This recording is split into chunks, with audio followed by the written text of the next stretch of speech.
आज की short analysis में हम डिस्कस करेंगे धुनसरी वेंचर्स स्टॉक के ऊपर। दोस्तों ये स्टॉक अगर आप देखो तो फरवरी 2024 से करेक्शन के अंदर चल रहा है।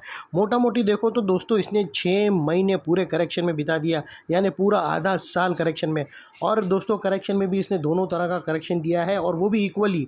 पहले इसने प्राइस वाइज करेक्शन दिया है 6 महीने के अंदर, 3 महीना प्राइस वाइज करेक्शन दिया जहाँ पे स्टॉक काफ़ी हद तक डाउन साइड करेक्ट हुआ है। और उसके बाद 3 महीने इसने स्ट्रॉन्ग कंसोलिडेशन बनाया, एक स्ट्रॉन्ग बेस बनाया और अल्टीमेटली इसको ब्रेकआउट किया है। और फिलहाल ये स्टॉक को देखो तो दोस्तों मल्टीपल पॉजिटिव फैक्टर्स एक से एक बढ़कर ब्रेकआउट हुए।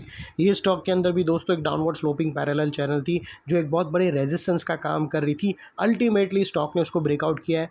करेक्शन कंप्लीट के कंफर्मेशन मिले हैं, क्लियर कट पॉजिटिव डाइवर्शन मिला है और एक बहुत बड़ी रिवर्सल चार्ट पैटर्न मिली है जिसके तहत ये स्टॉक अपसाइड में 22 से 25% रिटर्न देने के लिए रेडी है। लेकिन दोस्तों इसमें कोई भी हमारी बाय सेल होल्ड रिकमेंडेशन नहीं है, ये प्योरली एजुकेशन पर्पस से आप लोगों से शेयर कर रहा हूँ। फ्रेंड्स आप लोग देख सकते हो कि ये वो टॉप एरिया था जहाँ से करेक्शन का आगाज़ हुआ था और यहाँ से कुछ ऐसी downward sloping parallel channel stock के अंदर बनी। और जब तक स्टॉक ये डाउनवर्ड स्लोपिंग पैरेलल चैनल में रहा, इसने प्राइस वाइज करेक्शन दिया और back to back lower lows hit हुए। दोस्तों अगर आप देखो तो पहला लोअर लोज यहाँ पर हिट हुआ, सेकंड लोअर लोज यहाँ हिट हुआ, थर्ड लोअर लोज यहाँ हिट हुआ और फोर्थ लोअर लोज यहाँ पर हिट हुआ। और जैसे ही दोस्तों ये downward sloping parallel channel upside में ब्रेकआउट हुई, इसने मल्टीपल हायर हाइज को एक साथ ब्रेक करके उसके above high volume sustain closing देकर कंफर्म कर दिया करेक्शन इज कंप्लीटेड। यहाँ पर दो बड़ी चीज़ एक साथ हमें मिली दोस्तों। पहला तो इसने डाउनवर्ड स्लोपिंग पैरेलल चैनल को अपसाइड में ब्रेक किया जिसकी वजह से ये जो डाउन साइड फॉल चल रहा था पिछले 3 से 4 महीने में वो अल्टीमेटली रुक गया।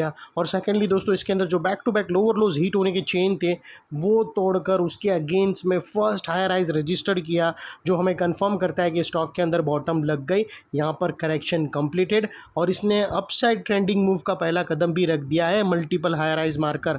और सेकेंडली दोस्तों ये स्टॉक जब तक अगर कोई नया लोअर लोज हिट ना कर दे या फिर पुराने लोअर लोज को के नीचे क्लोजिंग ना दे दे, तब तक हम यही मानकर चलेंगे कि यहाँ पर बॉटम लग गई है। और सेकेंडली दोस्तों देख लेते हैं डाइवर्शन का पार्ट। तो दोस्तों अगर मैं आप लोगों को MACD डालकर दिखाऊं तो यहाँ पर क्लियर कट पॉजिटिव डाइवर्शन मिलता है, hidden no hidden diversion, clear positive diversion.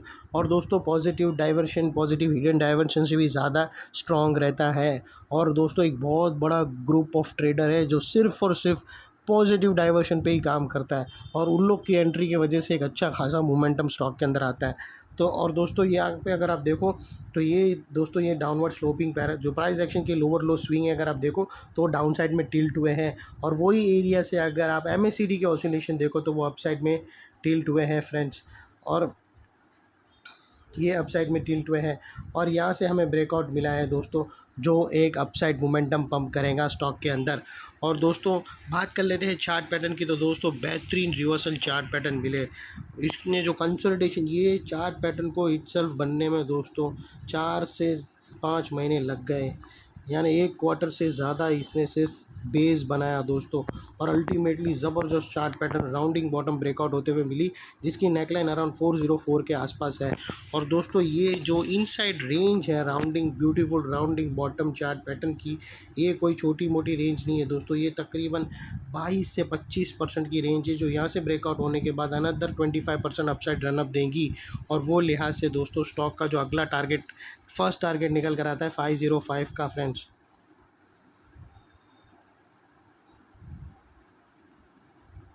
505 का फर्स्ट टारगेट है दोस्तों और सेकंड टारगेट इसका निकल कर आता है तकरीबन 530 का, जो तकरीबन 25% के आसपास निकल कर आता है।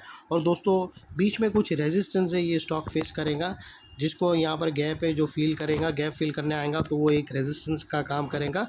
और सेकेंडली यहाँ पर भी एक गैप है जो वो भी एक रेजिस्टेंस का काम करेगा। और सेकेंडली दोस्तों अगर आपको स्टॉप लॉस रखना हो तो मल्टीपल ऑप्शन है, आप ATR की हेल्प ले सकते हो और फर्स्ट ब्रेकआउट कैंडल के लो के नीचे क्लोजिंग बेसिस पे भी आप स्टॉप लॉस रख सकते हो, जिसको हम रेड में कर देते हैं। और सेकेंडली दोस्तों आप यहाँ पर एक लोअर स्विंग है वो भी आप स्टॉप लॉस कंसिडर कर सकते हो। और वो लिहाज से दोस्तों अगर आप रिस्क टू रिवॉर्ड रेशियो देखो तो आपका रिस्क का एरिया फ्रेंड्स इतना रहेगा और रिवॉर्ड का एरिया दोस्तों इतना बड़ा है, ये ऑलमोस्ट 1:2 का रिस्क टू रिवॉर्ड रेशियो है, जो काफ़ी फेवरेबल है फ्रेंड्स। और सेकेंडली दोस्तों, ये जो नेकलाइन के पास का एरिया है वो बहुत ही इंपॉर्टेंट एरिया है, क्योंकि अगर आप देखो तो मल्टीपल पॉजिटिव फैक्टर्स यहाँ पर एक्शन में आते हुए मिले। दोस्तों यही एरिया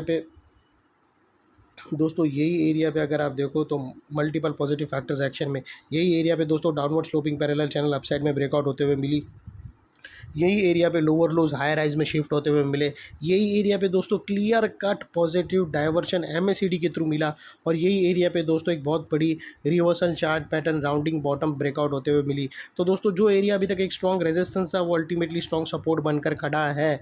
और इन केस अगर स्टॉक अपसाइड चलना स्टार्ट हुआ और ये जो ब्लू लाइन है वो एक सेलिंग प्रेशर है, अगर वो सेलिंग प्रेशर हैवी आया और वापस स्टॉक नीचे आया तो दोस्तों ये एरिया सामने आके एक स्ट्रॉन्ग सपोर्ट का काम करेगा और स्टॉक को इधर अपसाइड में पुश करेगा या फिर साइडवे कंसोलिडेशन में पुश करेगा। और इतने बड़े स्ट्रॉन्ग सपोर्ट के नीचे हमारा स्टॉप लॉस है जो आसानी से हिट नहीं होगा, लेकिन बाय एनी चांस अगर क्लोजिंग बेसिस पे हिट हो गया तो दोस्तों नो इफ़ नो बट सीधा स्टॉप लॉस देकर तुम्हें ट्रेड को क्लोज कर देना चाहिए।